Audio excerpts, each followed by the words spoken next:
sejam bem-vindos. Estamos em mais uma edição do programa Palavras Consoladoras, que traz até você um diálogo esclarecedor e consolador à luz da doutrina espírita, baseados no Evangelho de Jesus.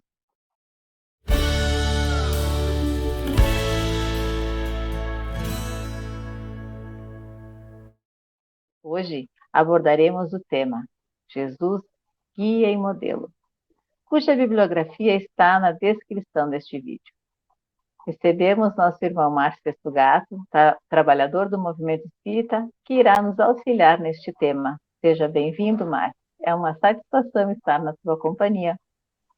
Boa noite, Rosibeli. Boa noite, senhores, senhoras e amigos espíritas que nos assistem. É um privilégio poder participar desse programa, que, como o nome indica, procura levar o consolo, a esperança e a fé. E é o que nós precisamos, né, Márcio, para transformar a nossa existência. Vamos lá, então, conversar sobre esse guia e modelo, que é tão instigante ainda para todos nós? Exatamente. Na questão 625 do Livro dos Espíritos, a pergunta de Kardec, qual o tipo mais perfeito que Deus ofereceu ao homem para lhe servir de modelo e guia?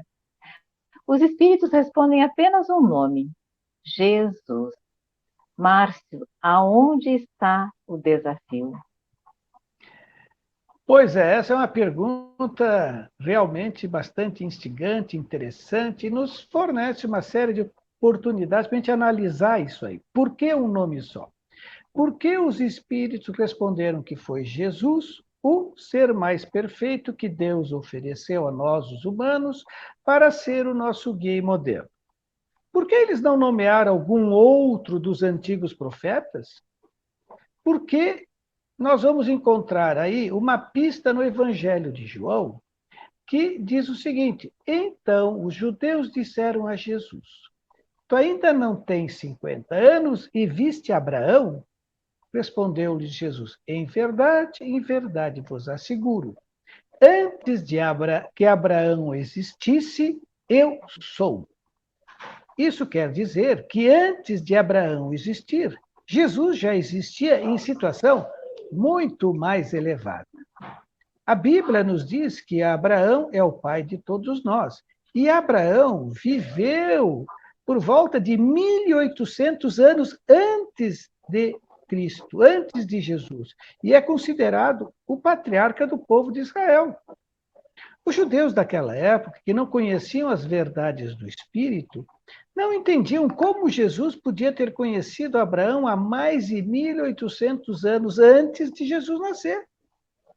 Então, através dos estudos da doutrina espírita, os ensinamentos que os espíritos superiores nos trazem é que antes do corpo material vem a essência espiritual modeladora, ou seja, antes de nascermos no corpo físico, já éramos espíritos.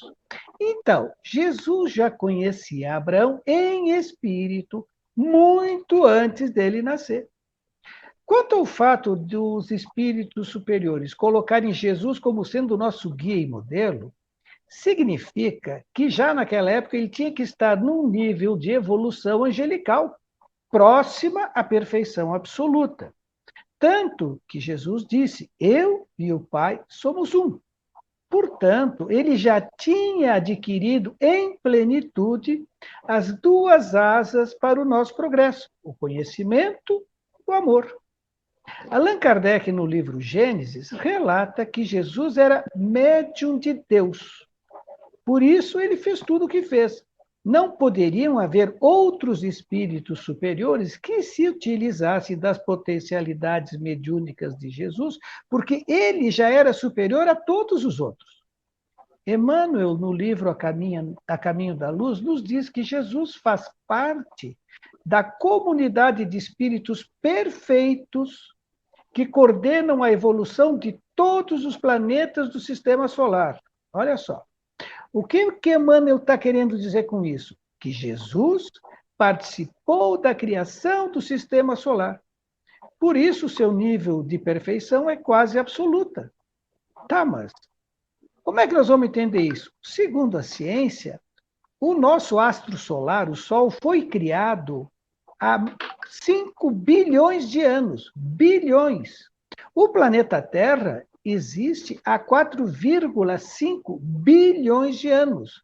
Isso quer dizer que Jesus já era um espírito puro há mais de 5 bilhões de anos. Então, agora nós podemos entender por que os espíritos superiores colocaram Jesus como nosso guia e modelo. Nunca existiu nenhum outro indivíduo que nasceu nesse planeta com superiores qualidades além de Jesus. Deus nunca criou espíritos perfeitos.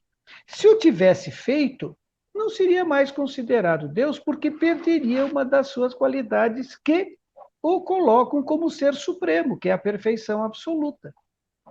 Na questão 115 do Livro dos Espíritos, Allan Kardec perguntou: os espíritos, uns terão sido criados bons e outros ruins? E os espíritos responderam: Deus criou todos os espíritos simples e ignorantes, isto é, sem o saber, sem o conhecimento. Cada um de nós tivemos de trabalhar com o nosso esforço próprio para chegarmos progressivamente à perfeição através do conhecimento da verdade e do desenvolvimento das virtudes. Nessa perfeição é que nós vamos encontrar a pura e eterna felicidade. Se Deus nos criou todos, sem exceção, simples e ignorantes, Jesus também. Para ele ter chegado a esse nível de perfeição, significa que a sua criação ocorreu provavelmente bilhões de anos antes, em outra galáxia. E foi pelo seu empenho, pelo seu trabalho, pelos seus méritos, que ele atingiu o nível que está. Deus nunca parou de criar, tanto que Jesus disse: meu Pai trabalha até agora, e eu trabalho também. Está lá em João. Cada um de nós só irá atingir os mesmos níveis de Jesus se trabalhar pelas nossas transformações morais, ou seja, pela transformação dos nossos vícios, das nossas imperfeições, nas virtudes curativas da alma. Por isso, Jesus disse que ele era o caminho, a verdade e a vida. E acrescentou: tomai vós o meu jugo e aprendei de mim, que sou manso e humilde de coração. E vós encontrareis descanso, porque meu jugo é suave e meu fardo é leve. Veja que nós temos então que, com todo esclarecimento, Márcia, que tu traz para nós temos que ter a certeza que nós não estamos numa análise governada, que nós temos uma mão e alguém que já caminhou muito, que sabe muito conduzir este planeta. Isso é uma bênção. Mas, Márcio, como pode um espírito de tal transcendência espiritual, um ser angélico, cujos ensinos e exemplos continuam após 2000 anos sendo estudados e atraindo os homens, ser nosso modelo? Então, segundo o dicionário, modelo é tudo aquilo que serve para ser imitado, copiado. Pessoa ou ato que, pela sua perfeição, são apontados como dignos de se imitarem, de servirem de exemplo. Então, Jesus sendo modelo para os homens, como disseram os espíritos a Kardec, isso significa que ele deve ser copiado servindo de exemplo, nos demonstrando a cada um de nós também podemos chegar no mesmo nível evolutivo que ele. O Espiritismo nos esclarece, ao nos apresentar Jesus como um dos filhos de Deus, criado como todos nós, espíritos imortais, simples e ignorantes, tendo feito sua evolução em outros mundos materiais. O Espiritismo nos mostra que todos os espíritos, sem exceção, são criados da mesma maneira. E todos irão atingir a plenitude divina, apenas com uma diferença. Cada um conforme suas obras. O que quer dizer isso? Conforme seu empenho, sua vontade em fazer o correto, o bem e o belo. Quando Jesus disse: ninguém chegará ao Pai senão por mim, quis dizer que só vamos atingir a angelitude se fizermos o que ele fez, nas atitudes, nas palavras e até nos pensamentos. Então, vem a pergunta que muitos fazem. Jesus conseguiu essa evolução em apenas uma existência? É claro que não, é lógico. Passou pelas mesmas experiências que cada um de nós está passando. Deus, nosso Criador, não premia e nem castiga. Pela sua extrema bondade e misericórdia e amor, oferece as mesmas oportunidades a cada um. Por isso, Jesus nos alertou que a plantação era livre, mas a colheita seria obrigatória. Temos todos total liberdade de escolha, mas junto vem a responsabilidade. É o que nos explicam os espíritos com a lei de ação e reação, que outros chamam de lei do retorno. Jesus acertou sempre nas escolhas que fez? Seguramente não. Jesus disse que não veio destruir a lei, que ele não era um privilegiado, o que nos leva a entender que deve ter cometido os mesmos enganos que nós. Mas nos trouxe um consolo quando no Sermão da Montanha nos disse: bem-aventurados que choram, porque serão consolados. Mostrou que as dores das culpas e dos remorsos não são perpétuas, mas podem e devem ser reparadas para dar o alívio à consciência. Um espírito superior no Evangelho segundo o Espiritismo nos diz que os que sofrem com resignação serão ditosos. Por quê? Porque quitam suas faltas. E por quê? Depois de se haverem quitado, estarão livres. Não mais sentirão as dores dos remorsos e das culpas. Joana de Ângeles, através do Divaldo Franco, nos diz que errar é normal, porque somos ignorantes. E cometemos, por causa da nossa ignorância, uma série de equívocos, de enganos. Esses equívocos são o joio que plantamos. Consequentemente, teremos que colher. Mas Joana acrescenta que temos o dever moral de reparar, ou seja, mudar a plantação, começar a plantar o trigo, que nada mais é do que trabalharmos pelo desenvolvimento das virtudes latentes que ainda estão dentro de nós.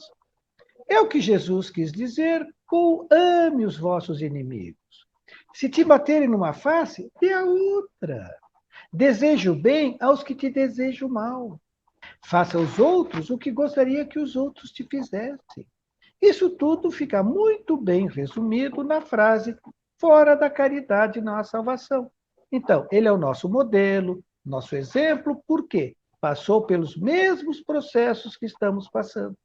Como filho de Deus, assim como nós, venceu sua ignorância e desenvolveu seu potencial divino através de muitas existências em outros mundos materiais, tendo alcançado, antes da Terra existir, o grau evolutivo que lhe permitiu ser o representante de Deus na Terra e nos corações dos homens. Jesus é, por isso, nosso guia, nosso modelo de vida e de amor.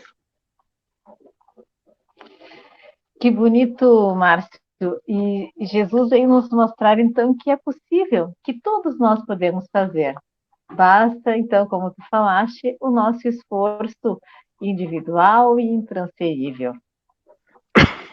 Nosso programa está terminando, falta um pouquinho só, mas eu vou fazer uma pergunta final, e aí você deixa as suas considerações juntamente com ela. Como os ensinamentos do Cristo podem nos ajudar a resolver os problemas do cotidiano e aumentar a nossa saúde emocional? Então, nós podemos fazer isso tudo aprendendo e seguindo o Evangelho de Jesus, a Boa Nova. Ali estão todas as leis morais. Ali estão a cura dos nossos dramas, dos nossos erros. Quem é que trouxe esses detalhes? São os espíritos superiores que completaram a Boa Nova com o Evangelho segundo o Espiritismo. Porque aí eles vêm nos ensinar o que Jesus trouxe na forma de parábolas. Tanto que os discípulos perguntaram a Jesus: por que fala com eles por meio de parábolas? Jesus respondeu: porque a vocês é dado conhecer os mistérios do reino dos céus, mas a eles isso não é concedido.